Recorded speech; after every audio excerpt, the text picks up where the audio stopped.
Most cars start falling apart the moment the warranty runs out. Engines burn oil, transmissions slip, repair bills pile up right when you thought you were finally done paying. One brand broke that pattern so badly, mechanics still can't fully explain it. Honda built engines that refuse to die. Cars still running past 300,000, 400,000, even 500,000 miles on nothing but oil changes. No rebuilt transmissions, no replaced engines. Just decades of abuse, these things shrug off like nothing. Today we're counting down the 10 most unkillable Hondas ever made. Number 5 will make you question every used car you've ever passed up. And number 1 isn't even a car. Wait until you see what it survived. Let's start at number 10. Number 10, Honda Ridgeline, first generation. Here's something crazy. Honda built a pickup truck with a trunk, and somehow it ended up tougher than half the real trucks on the road. Traditional truck buyers scoffed at the idea for years, insisting a unibody frame could never handle real work. The Ridgeline quietly proved every single one of them wrong. The first generation Ridgeline shouldn't have worked on paper. Buyers expect a truck like this to be a compromise. Soft, underpowered, built for people who never planned on using the bed anyway.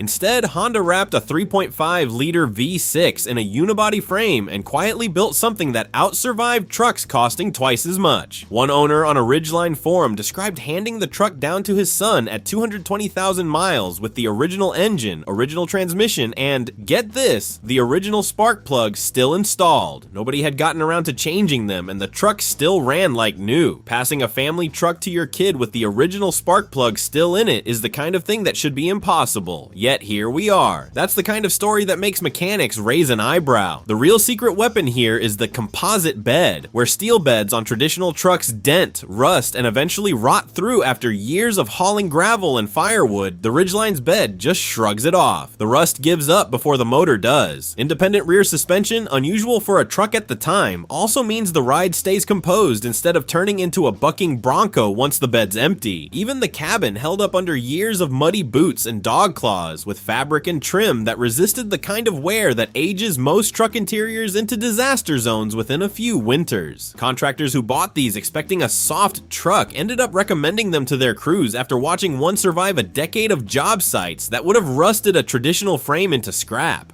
A landscaping company in the Pacific Northwest, a region famous for eating trucks alive with rust, ran 3 Ridgelines for 12 straight years before finally retiring them. Not because they broke down, but because the company itself was sold. Honda never marketed this thing as a hardcore workhorse, so buyers underestimated it from day one, even as it quietly outlasted half the trucks on the used market. You'd think a truck built for soccer practice couldn't possibly out-tough a real work truck. Wait until you hear what's sitting at number 9. Honda took the exact same recipe and pointed it straight at family duty instead, with results that are honestly a little ridiculous. Number 9, Honda Pilot, first generation. If you've ever owned a minivan or a family SUV, you know the drill. By year 8, something expensive always breaks, usually right before a road trip, usually on a Friday afternoon when the dealership is already closed. Not with the first generation Pilot. This is the SUV that took kids to school for 2 decades and just kept asking for oil changes in return. Sharing its bones with the Ridgeline, the early Pilot runs on the same overbuilt V6, paired with a transmission engineered to survive endless school runs, road trips, and cargo hauling without ever slipping a gear. One family in Ohio documented their Pilot crossing 300,000 miles, carrying 3 generations of kids to practice, recitals, and eventually college move-in day. Same transmission the entire time. That's not a fluke. Consumer Reports has flagged this generation repeatedly as one of the most dependable 3-row SUVs ever sold, and it shows in exactly this kind of story. Here's the part that actually stings a little. Most families budgeted for an expensive repair around year 7 or 8, the kind that usually forces a trade-in. Instead, some of these Pilots are still hauling grandkids to soccer practice today on a transmission that was supposed to have quit years ago. Even the interior plastics resist the cracking and fading that ruins the cabin of so many SUVs from this same era. Proof that Honda built this thing to be lived in, not just looked at on a dealer lot. It's not flashy, it's not fast, but it quietly saved thousands of families a repair bill they never had to pay. Resale values on these early pilots have held up remarkably well too, since used buyers actively seek out a vehicle known for outliving its own warranty by a decade or more, which says a lot about how word travels in the used car world. There's something almost poetic about a family SUV quietly becoming a multi-generational heirloom simply because nobody could find a good enough reason to get rid of it. Meanwhile, dealerships kept trying to convince owners it was time to trade in, and the Pilot just kept proving them wrong, one oil change at a time, year after year after year. Even the third row seat hinges, usually one of the first things to start squeaking and loosening in a high mileage SUV, tend to hold up remarkably well, which matters a lot more than it sounds like when you're the one folding them down every single week for 2 decades straight. You'd think nothing could survive harder use than 2 decades of carpool duty. Number 8 proves you're wrong, and this one does it at 8,000 RPM, which sounds like the exact opposite of family-friendly reliability, and yet somehow isn't. Number 8. Honda S2000. Mechanics genuinely dread seeing certain sports cars roll into the shop because high revving engines usually mean expensive problems waiting to be discovered. Not the S2000. This is the car mechanics are almost disappointed to inspect because there's rarely anything wrong with it and disappointed mechanics don't pay the bills. Most engines pushed regularly past 7,000 revolutions per minute are basically ticking time bombs, needing a rebuild well before 100,000 miles. The S2000's F2 OC and F22C1 engines were engineered to scream past 8,000 RPM lap after lap and somehow keep coming back for more. One track day regular in California put over 180,000 miles on his S2000, most of them on a road course, not a highway, and never once cracked the engine open. The original clutch finally gave out at 140,000 miles, which for a car driven that hard is practically a world record. That kind of durability under sustained abuse is almost unheard of in the sports car world, where rivals from the same era often needed serious engine work before they even hit 6 figures. The secret is Honda's obsession with tight tolerances and a forged crankshaft built specifically to live at revs that would terrify most other engines. This engine has probably outlived 3 sets of tires, 2 roommates, and at least 1 relationship for most of its owners. Owning an S2000 means flooring it isn't a risk, it's the entire point of the car. Even the 6-speed manual paired with these engines developed its own cult following, with owners bragging about shifters that still feel razor tight after 15 or 20 years of aggressive weekend driving, a claim almost nobody can make about any other convertible from the same decade. The soft top itself, often the first thing to fail on any convertible, tends to outlast the patience of owners who eventually just want an excuse to buy a new one, not because it actually wore out. Insurance companies have noticed too. Some now offer better rates on high mileage S2000s than comparable sports cars with a third of the miles, simply because claims data shows how rarely these engines ever fail. If a car built purely for redlining can survive like that, imagine what happens when Honda builds something meant for the exact opposite. Total boring efficiency with no drama and no drama-seeking owners either. Number 7 takes that philosophy somewhere nobody expected.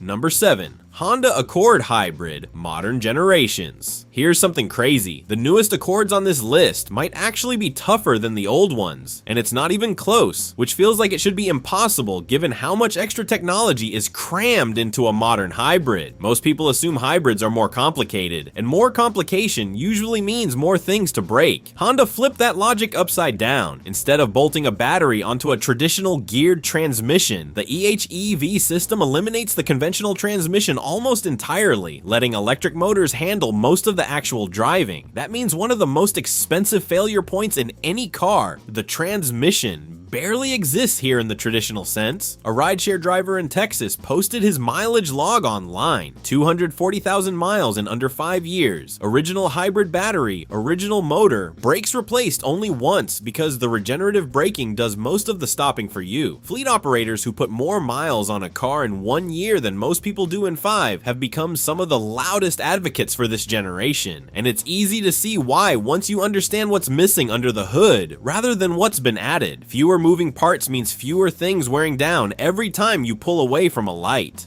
JD Power ownership data consistently ranks these hybrids near the top for long-term dependability, and real-world mileage logs like that Texas driver's back it up completely. This is the kind of car you buy expecting some kind of compromise, and instead you get one that just quietly refuses to give you problems. Insurance adjusters have even started noting that hybrid Accords involved in fender benders often need less drivetrain-related repair work than their gas-only counterparts, simply because there's less mechanical hardware back there to damage in the first place. Even the battery pack, tucked safely under the rear seat rather than exposed in the trunk, tends to survive fender benders and minor mishaps that would total the drivetrain on other hybrid designs entirely. Taxi companies overseas, notorious for running vehicles into the ground within a couple of years, have started quietly switching entire fleets over to this generation specifically because the maintenance logs came back embarrassingly short compared to everything else they'd tried before. If efficiency and durability don't usually mix well, wait until you see what's coming next, because number 6 was solving that exact puzzle decades before hybrids ever existed, using nothing more sophisticated than a small, humble engine and a whole lot of common sense. Number 6, Honda Fit/Jazz, first and second generations. This one surprises everyone, including people who've owned Hondas their entire lives. Nobody buys a Fit expecting a legend. That's exactly why it becomes one. The secret isn't some clever engineering trick. It's the opposite. A tiny, naturally aspirated engine with almost nothing to stress it. No turbocharger waiting to fail under boost. No heavy luxury features straining the drivetrain. Just a small motor doing a small job without any drama for 200,000 miles at a time. A rental car company in Florida reportedly kept a fleet of these running well past 220,000 miles each before finally retiring them. Not because anything broke, but because the paint had simply had enough of Florida sun. Insurance stays cheap, parts stay cheap, and fuel economy barely budges as the odometer climbs, which is exactly why driving schools and delivery services quietly stockpiled these instead of flashier alternatives. Even the flexible Magic Seat interior, praised for folding nearly flat in a dozen configurations, is built around hardware durable enough to keep working smoothly long after the exterior paint has faded from years parked on the street. Because there's so little complexity hiding under the hood, even the rare repair stays cheap. That combination, cheap to buy, cheap to fix, nearly impossible to kill through neglect, is why this unglamorous little hatchback quietly outlives cars that cost 3 times as much. It's the automotive equivalent of the kid nobody picked first in gym class who ends up outrunning everyone at the reunion. Nobody ever bragged about owning a Fit at a dinner party, but plenty of people quietly bragged about how little it ever cost them to keep running. One college student drove hers through 4 years of school, a cross-country move, and her first 2 jobs afterward, and the only thing that ever failed was a cheap window regulator she fixed herself in an afternoon with a video tutorial and $20 in parts. Before we keep going, if you're finding this useful, hit that subscribe button right now. We cover the cars dealerships genuinely hope you never bother researching before you sign. Now back to the list, because things are about to get even more impressive. Number 5, Honda Element. If you've ever owned a dog, you already understand why the Element belongs on this list. And if you've owned a dog that also loves mud puddles, you understand it on an even deeper level. This is the SUV built for people who genuinely hated the idea of babying an interior. That boxy shape and rubberized, plastic-clad cabin weren't quirky design choices for personality's sake. They were a deliberate decision to build something that laughs at mud, sand, and muddy paws. One owner in Colorado used his Element as a rolling base camp for a decade of ski trips and dog hikes, hosing out the cargo area every single weekend without a single complaint from the interior. Try that in a nicer SUV and you'll be shopping for new upholstery within 2 years. Owners have used these things as literal work trucks, hauling mud, camping gear, and construction tools without a second thought, and the interior just wipes clean afterward like nothing happened.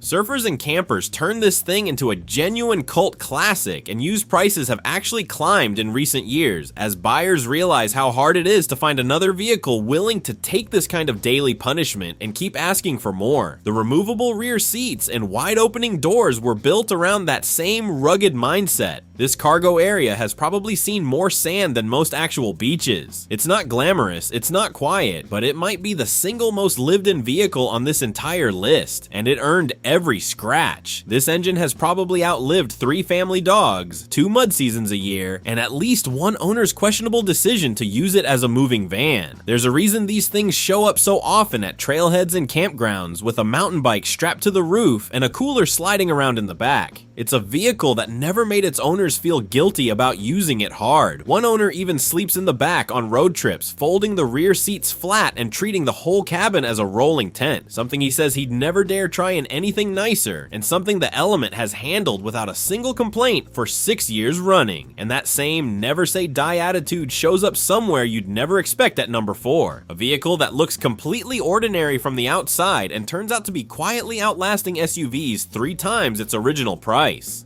Number 4. Honda CR-V, first and second generations. You'd think a compact SUV from the late 90s couldn't possibly outsurvive today's tech-loaded crossovers with their backup cameras, blind spot sensors, and touchscreen everything. They absolutely do, and the reason has almost nothing to do with brute strength. Modern crossovers are packed with sensors, screens, and complicated electronically controlled all-wheel drive systems that eventually cost a fortune to diagnose once something inevitably fails. The early CR-V went the opposite direction, and it's aging better because of it. Its real-time four-wheel drive system relies on a simple mechanical coupling instead of a computer-managed unit, and that simplicity keeps it working reliably in snow and mud literally decades later, long after fancier systems on rival SUVs have already failed and been quietly disconnected by frustrated owners who gave up trying to fix them. One Vermont owner still runs his original CR-V through brutal winters every year, AWD system untouched since the factory installed it, while his neighbor's much newer crossover has already burned through 2 transfer cases. Rust resistance on the body panels holds up impressively well too, meaning even CR-Vs that spent winters caked in road salt tend to avoid the frame rot that quietly ends the life of so many affordable SUVs from the same era. Consumer Reports and long-term owner surveys consistently show these early CR-Vs crossing 250,000 to 300,000 miles with nothing more than routine maintenance, an outcome that would bankrupt most modern crossover owners chasing the same mileage. It's proof that sometimes the smartest engineering decision is simply refusing to overcomplicate the parts that actually need to survive winter. Even the door seals and window mechanisms on these early CR-Vs tend to keep working smoothly for decades, avoiding the leaks and rattles that turn so many aging SUVs into rolling annoyances long before the engine ever gives anyone a real reason to worry. It's the kind of SUV that ages like a well-worn pair of work boots instead of a pair of dress shoes. A little scuffed, completely reliable, and somehow more comfortable every year. A used car dealer in Minnesota admitted on camera that he specifically seeks these out at auction because he can sell them within days to buyers who've owned one before and refuse to consider anything else. He calls them the SUV that sells itself, and after watching enough of them roll back onto his lot as trade-ins with well over 200,000 miles still running strong, it's hard to argue with him. But even that toughness gets outclassed by what's coming next, because number 3 is the car that convinced an entire generation Honda could do no wrong, and it did it using a strategy almost nobody else in the industry was willing to try.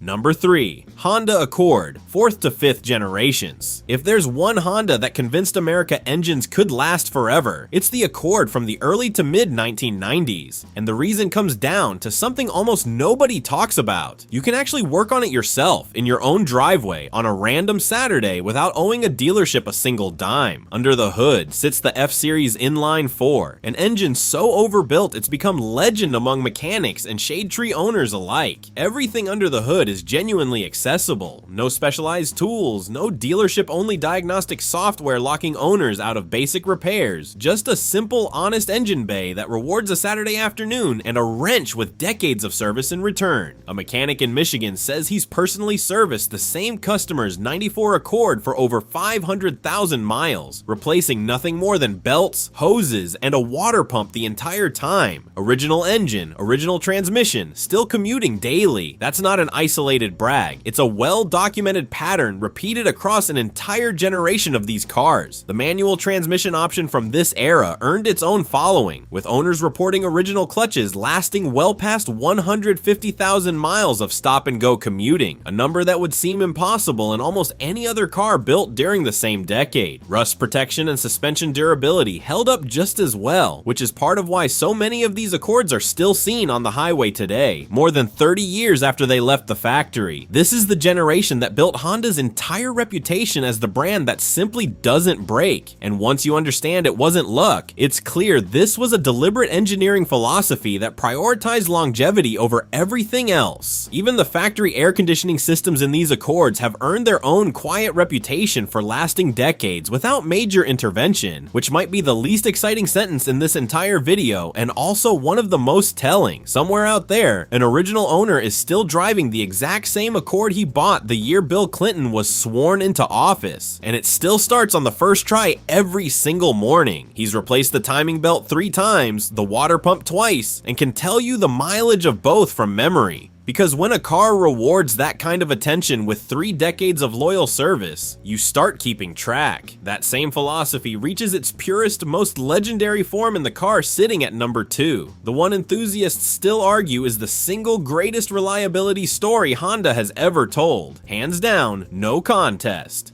Number 2, Honda Civic, 4th to 6th generations. Mechanics hate seeing these roll in for one specific reason. There's almost never anything seriously wrong, and it's genuinely bad for business when your bread and butter depends on repair bills that just never show up. The Honda Civic from the late 1980s through the early 2000s isn't just reliable, it's become something close to mythical, and it earned that reputation twice over, once for surviving daily abuse, and again for surviving an entire tuning culture built around beating on it even harder. Powered by the D-Series and B-Series engines, these Civics tolerate genuinely intense treatment without complaint. One owner's story gets repeated constantly online. A Civic that got him through college on a ramen budget, survived a cross-country move for a new job, carried him to his own wedding, and is still parked in his garage decades later with the same clutch. The B-Series engines in particular became so trusted that they're still being swapped into entirely different builds today, decades after production ended, specifically because racers and tuners know exactly how much abuse they can take before anything gives. That's a rare kind of reputation, respected by grandmothers who never once popped the hood, and by street racers who redline it every single weekend. Rust-resistant body panels and a suspension design that tolerates potholes without bending out of alignment explain why this generation remains one of the most common sights at any local car meet, decades after most of its contemporaries were scrapped and forgotten. This is the car that built Honda's entire reputation for indestructibility from the ground up. Proof that the exact same engine thrives whether it's being babied or absolutely brutalized. Two completely different lives, two completely different driving styles, and somehow the exact same B-Series block underneath both hoods, still humming along like it has somewhere important to be. But even the legendary Civic has to step aside for what's coming at number 1, because this next vehicle isn't even a car, and it might be the toughest thing Honda has ever built. And honestly, the toughest thing anyone has ever built, period. Number 1. Honda Super Cub C100/Modern. At number 1, it's not a car at all, and it's the Honda Super Cub, and its story sounds made up until you realize every single word of it is documented, verified, and repeated by an entire planet's worth of owners who never had a reason to lie about it. Since 1958, this simple, air-cooled, single-cylinder motorcycle has stayed in continuous production, and its reputation for toughness goes beyond anything else on this entire list. 4 wheels included. The dashboard on some of these bikes has literally faded blank from decades of sun exposure, while the engine underneath just keeps starting on the first kick. The dashboard will retire before the motor ever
Here's the crazy part, none of these vehicles were designed to become legends. Honda simply built them to do one job well, year after year, without asking much in return. Decades later, they're still proving that reliability isn't marketing. It's engineering, and it's the kind that quietly outlasts everyone who ever doubted it. No commercial ever promised these vehicles would still be running decades later. They just were, one oil change at a time, in garages and driveways nobody was filming. That's the part that makes this list different from a typical countdown. Every single entry here earned its spot through millions of unremarkable, uneventful commutes. Not a single dramatic moment among them, which is honestly the most impressive thing a car can ever accomplish. So here's a question for the comment section. Which one of these 10 would you personally trust to hit 500,000 miles first, and why? Drop your pick below and let us know your reasoning in the comments. And be honest, we already know a few of you are going to argue for the Super Cub no matter what anyone else says. And if this video saved you from underestimating a used Honda sitting on some dealer's lot, go ahead and hit that subscribe button right now, because next time we're breaking down the exact opposite, the cars that look perfectly reliable on paper and then completely fall apart the very moment the warranty finally runs out.